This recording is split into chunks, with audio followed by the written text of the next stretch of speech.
nous avons le récit d'une des fables d'Ésope, l'astronome, qui traite de l'importance d'apprécier où l'on se trouve et ce que l'on a.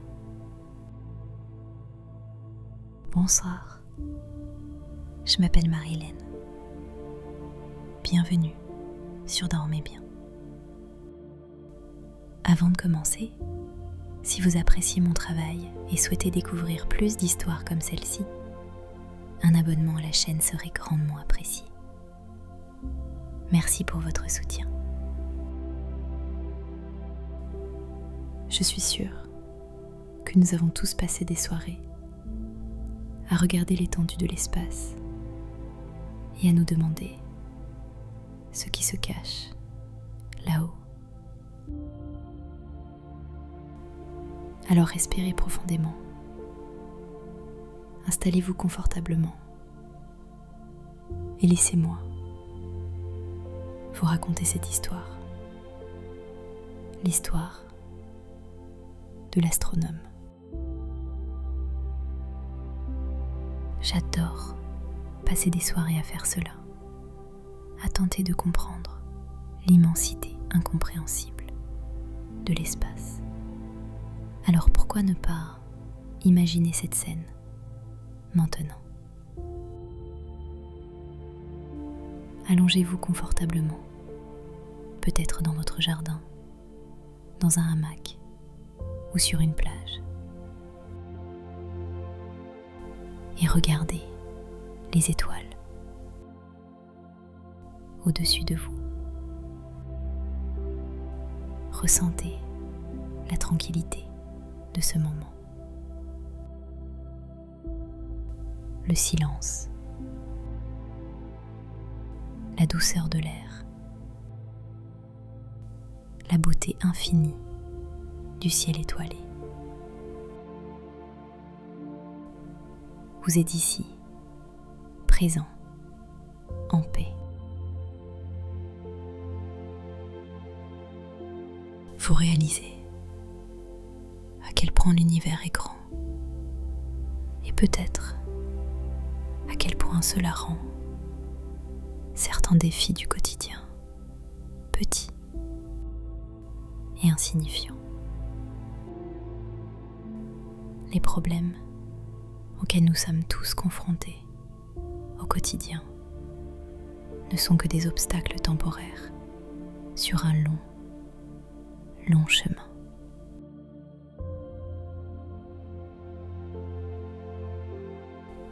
Alors que vous regardez au-delà de notre propre monde, rappelez-vous simplement que votre place dans le vaste univers est tout aussi importante que toute autre chose qui existe. Vous avez votre place ici. Et maintenant, notre histoire. Dans cet endroit, vous pouvez être à l'aise. Vous pouvez être vous-même, complètement et pleinement. Et vous pouvez vous reposer. C'est ici, à ce moment précis, le regard tourné vers le vide, que commence notre histoire.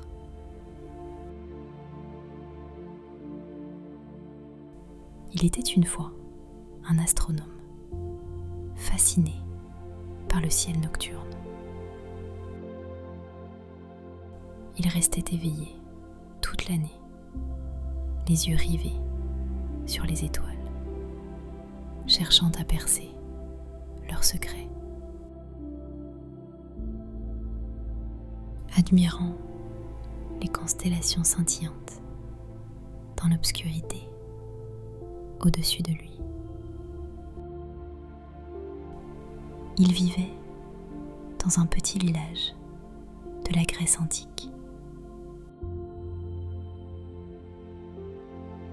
où les montagnes s'élèvent depuis la mer.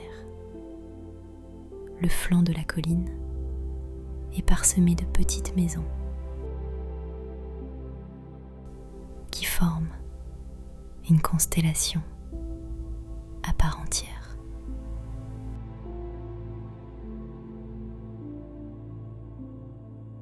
Mais même s'il vivait dans un endroit merveilleux, il avait une passion singulière, une obsession qui l'habitait.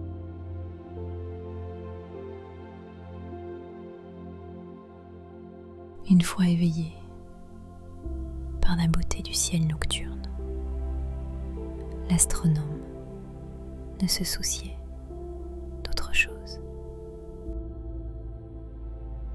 Il vivait dans une maison blanche et nue,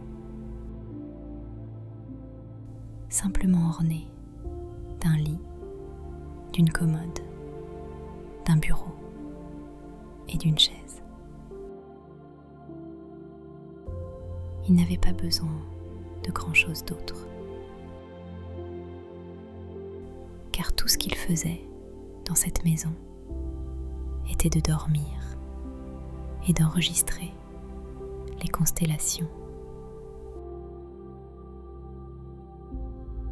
Assis à son bureau, la plume à la main, suivant le mouvement des étoiles.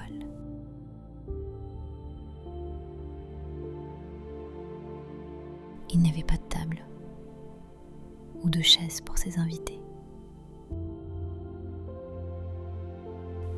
car il recevait rarement un seul ami par an.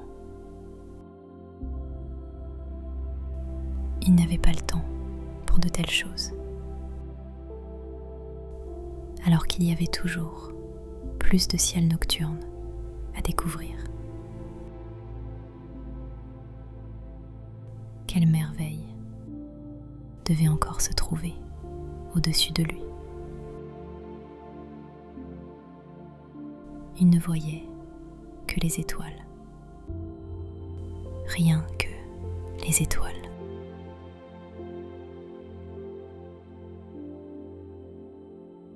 Il aurait aimé pouvoir flotter dans l'espace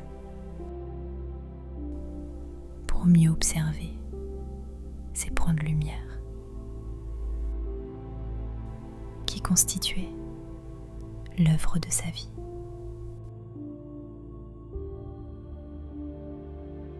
Le petit coin de Grèce où il vivait était doté d'un ciel clair,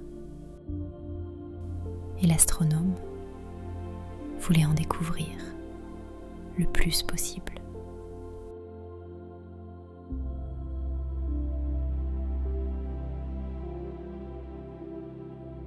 Chaque nuit, il s'éloignait du village, arpentant le sol rocheux pour observer les étoiles sous différents points de vue, toujours à la recherche du meilleur angle.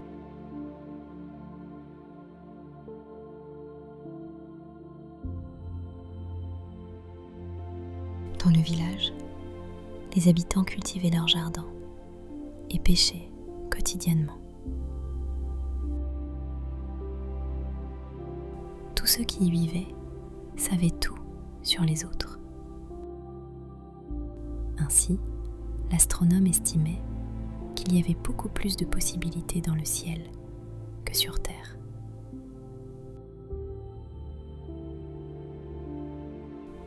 Voulant profiter pleinement de ses promenades nocturnes, l'astronome dormait dans la chaude après-midi, pendant que ses amis et sa famille prenaient de longs repas ensemble. La nuit, il errait seul dans les champs, gravissait des collines et se promenait sur les sentiers rocailleux.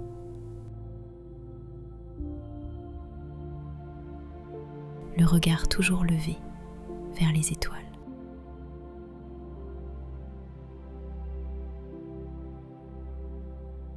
Alors que l'aube se levait et que le reste du village se réveillait. L'astronome se retirait dans l'intimité de sa maison.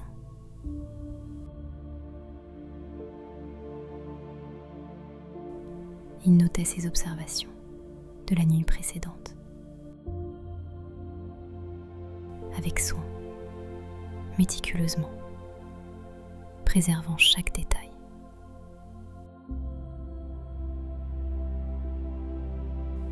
Ensuite, il s'endormait, rêvant de la nuit à venir. Toujours la prochaine nuit, les prochaines étoiles.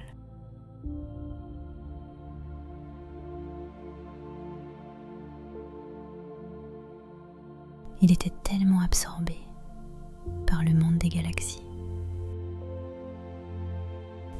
des planètes, des décors célestes. Selon l'astronome, toutes les choses les plus excitantes se produisaient la nuit.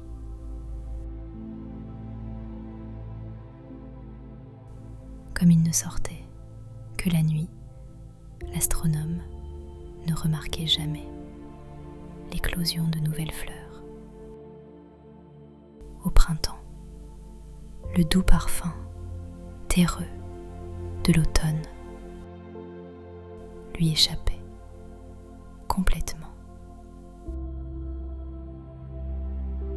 Tant de beauté à portée de main, ignorée.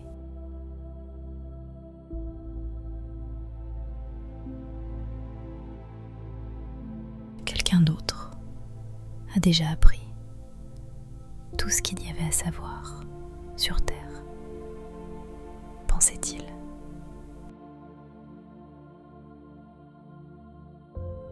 Ce qui se cache dans le ciel nocturne est un potentiel inexploité.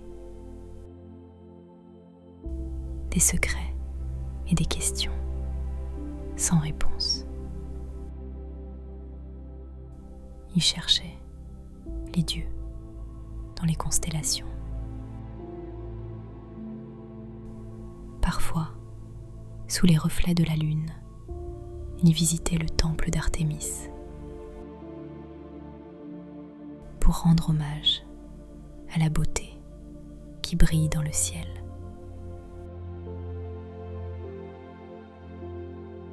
Dans son village, il était connu comme celui qui regardait toujours vers le haut.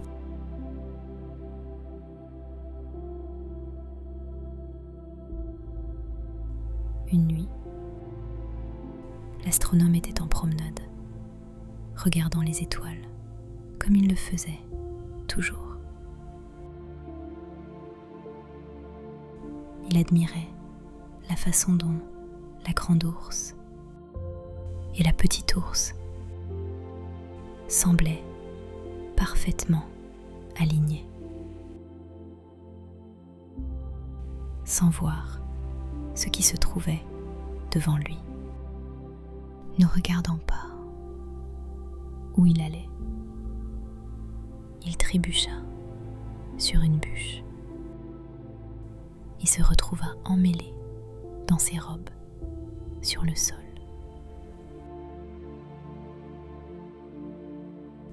Son voisin entendit le bruit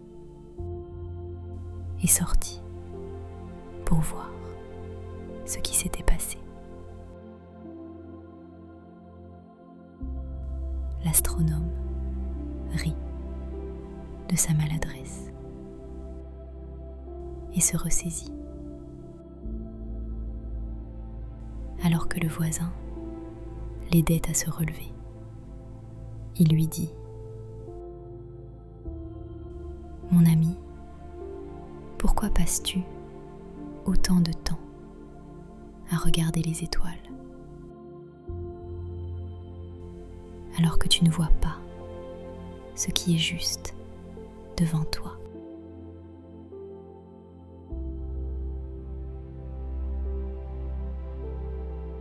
L'astronome rit il pensa à la beauté des étoiles et du ciel nocturne, à la joie de contempler des mondes si éloignés du sien. Mais peut-être que son voisin avait raison.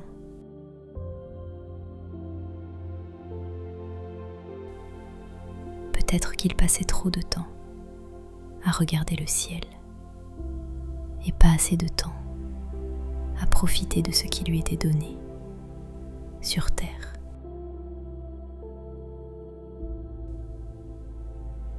L'astronome rentra chez lui et pour la première fois depuis son enfance, s'endormit cette nuit-là.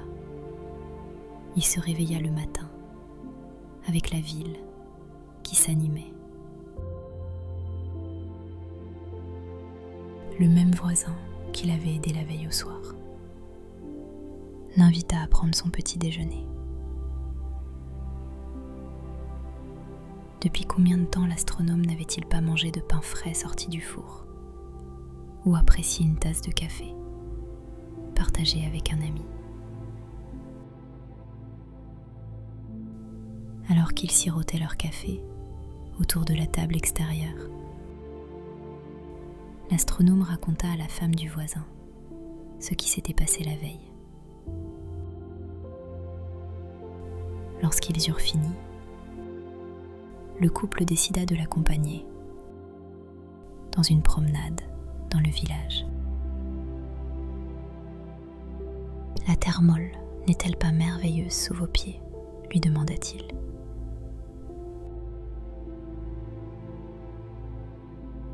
Pouvez-vous sentir le pain frais et le café que tous les autres villageois apprécient ce matin? Les sens de l'astronome furent enchantés par l'arôme du petit déjeuner. Et il remarqua à quel point la terre était légèrement molle, mais toujours ferme sous ses pieds. Durant toutes les heures qu'il avait passées à errer, il n'avait jamais réalisé à quel point cela pouvait être merveilleux. S'il n'avait prêté autant d'attention au sol la nuit précédente, peut-être n'aurait-il jamais trébuché. Il passa devant une femme qui vendait des fruits sur un petit stand. « Je ne t'ai pas vu depuis un moment, » dit la vendeuse de fruits à l'astronome, en lui faisant signe. « Partageons ensemble un jus de fruits frais, » dit-elle, en pressant des oranges dans une tasse. Il dégagea le parfum floral délicat et envoûtant de la fleur d'oranger lorsqu'il but sa première gorgée. Le goût frais et sucré du jus lui remplit la bouche. Oui, la nuit les étoiles sont belles, mais on ne peut pas boire les étoiles, se dit-il.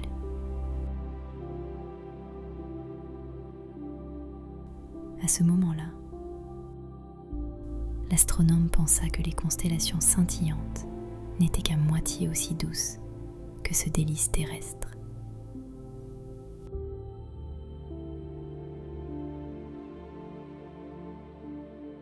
Quand les voisins dirent à la vendeuse de fruits leur mission de l'aider à voir la beauté de la ville, elle dit qu'il devait aller visiter le jardin de sa nièce. Car si vous vouliez profiter des merveilles de la terre, c'était le meilleur endroit en ville pour le faire. Je vais vous montrer le chemin, dit-elle en fermant son stand, en faveur d'une nouvelle aventure.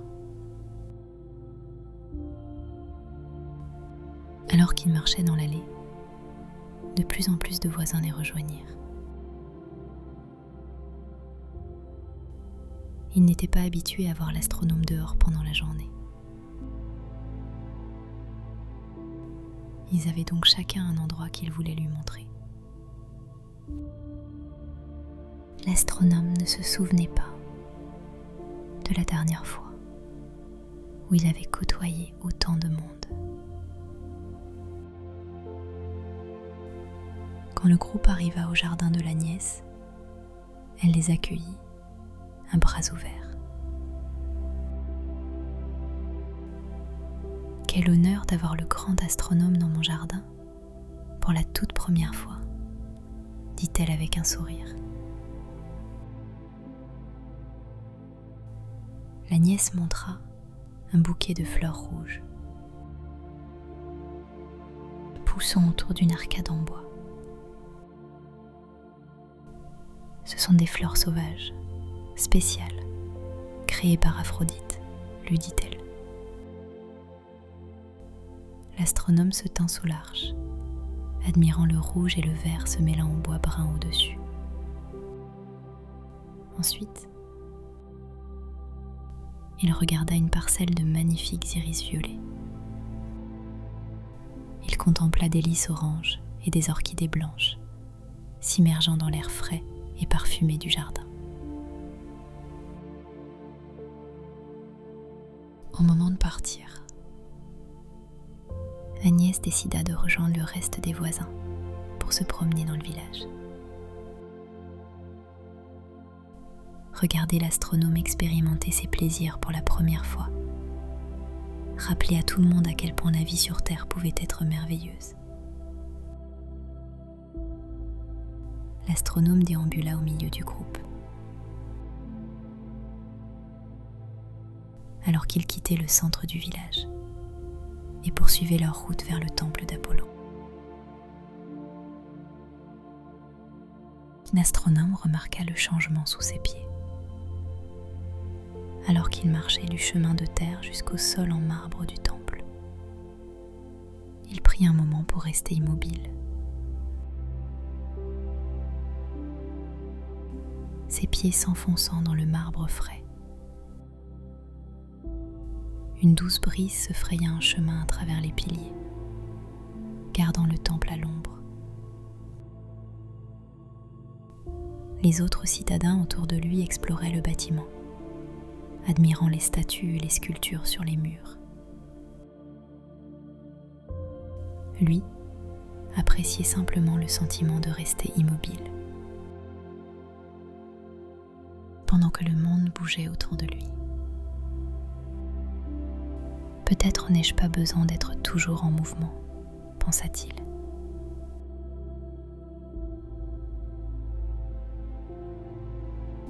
Parfois, il est préférable de faire une pause dans le travail et les études et de simplement profiter du moment présent. Lorsqu'il fut prêt, il contourna lentement les murs du temple, admirant les détails que les grands artistes et architectes avaient intégrés dans ce lieu privilégié. Utilisé pour les rassemblements communautaires et pour rendre hommage aux dieux. Le groupe quitta le temple et se rassembla sur la place ombragée du village pour le déjeuner.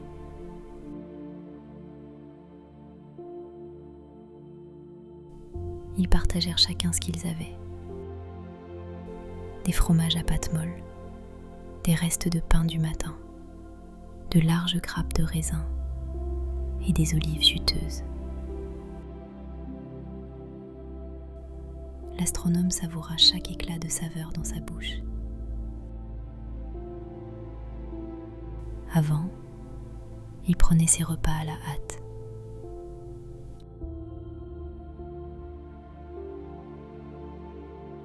Désormais, il appréciait de prendre le temps de savourer ces délicieux plats. Comment ai-je pu ne jamais prendre le temps de vraiment vivre cela auparavant ? Se demanda-t-il. Il mangea lentement, appréciant le goût sucré et salé mêlé sur sa langue. Et remarqua à quel point l'orge croquante et le fromage à pâte molle se complétaient parfaitement, Lorsqu'ils eurent fini le plat principal, la vendeuse de fruits alla chercher un panier de ses produits. En dessert, les villageois arrosèrent les différents fruits de miel, les rendant encore plus sucrés et décadents. Après le repas, les gens rentrèrent paresseusement chez eux pour faire une sieste. Ils se dirent au revoir et promirent de se revoir bientôt. Dormir pendant la journée était une chose à laquelle l'astronome était habitué. Mais lorsqu'il rentra chez lui et s'allongea sur son lit, il ne parvint pas à s'endormir.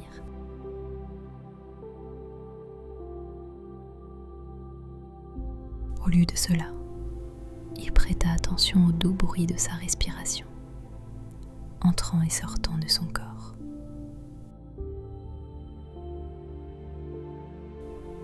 Il écouta le doux gazouillis des oiseaux à l'extérieur, accompagné du doux bourdonnement des abeilles. Par la fenêtre ouverte, il sentit les fleurs du jardin. Une légère rafale de vent apporta les délicieux arômes des étangs et de la verdure.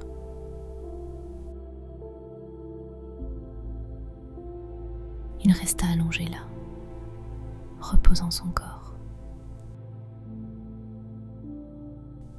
et utilisant ses sens pour s'immerger dans le monde qui l'entourait. Ses voisins vinrent le chercher. Il y avait encore une chose qu'il voulait les montrer ce soir. Le cortège des citadins portait des couvertures et des paniers sur la tête. L'astronome observa le claquement des talons de la femme devant lui et entendit les pas de l'homme derrière lui. Ses sens étaient exacerbés d'une manière qu'il n'avait jamais connue auparavant. Lorsqu'ils atteignirent un plateau, ils étendirent les couvertures et déballèrent la nourriture. En regardant autour de lui, il réalisa que tout le monde avait apporté de bonnes choses à manger. Le fermier sortit du fromage frais et de la viande. Les pêcheurs étalèrent du hareng salé et des calamars.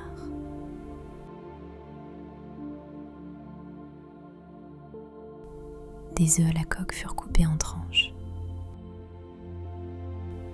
et distribués, et tout le monde partagea du vin provenant d'une cruche en verre doré. Les gens parlaient et riaient, mais l'astronome resta assis en silence, prenant tout en compte. Il écouta les histoires de la vie. Il vit la façon dont les arbres se balançaient au gré du vent.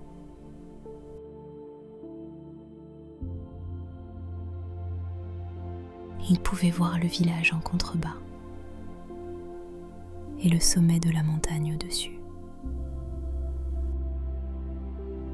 Et il appréciait les arômes de tous les différents plats que les gens avaient préparés avec amour.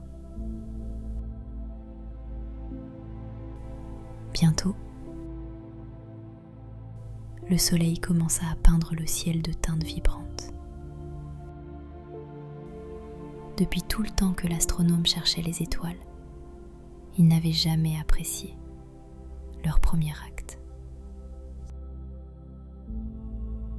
Il avait toujours attendu que le coucher du soleil se termine et que la nuit tombe. Mais maintenant qu'il avait ralenti, il put l'admirer.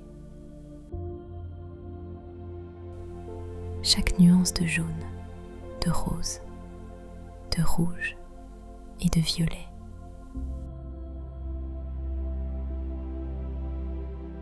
alors que le soleil se couchait endormi derrière le sommet de la montagne.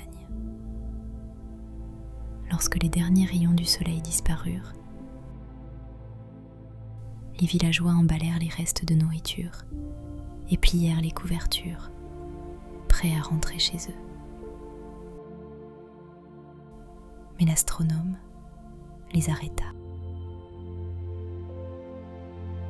Maintenant, j'ai quelque chose à vous montrer, dit-il. Ses amis déroulèrent leurs couvertures et s'allongèrent sur la terre molle, regardant le ciel s'assombrir au-dessus de leur tête. L'astronome avait vu les étoiles à plusieurs reprises auparavant, mais il n'avait jamais remarqué à quel point leur lumière vive faisait ressortir les ombres des arbres et accentuait le contraste du sol en contrebas. Il s'allongea sur sa couverture, admirant chaque constellation à mesure qu'elle se révélait, une par une. Il les signala aux villageois, qui étaient reconnaissants de partager son savoir. « Je comprends pourquoi tu aimes marcher la nuit, mais n'est-il pas aussi merveilleux d'être immobile sous les étoiles ?» lui demanda son voisin. L'astronome hocha la tête, en signe d'accord. Alors qu'ils étaient allongés là, à observer les étoiles, les villageois sentaient leurs paupières s'alourdir. Ils commencèrent à bâiller et savaient qu'il était temps de faire leurs valises et de rentrer se coucher.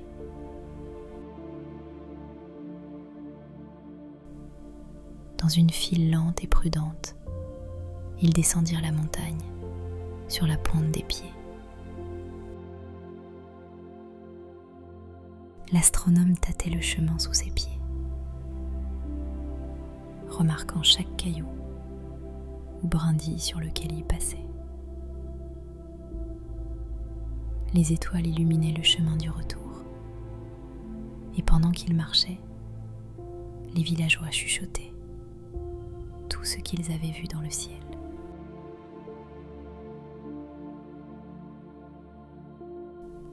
Lorsqu'ils atteignirent la place du village, tous les habitants se dirent au revoir.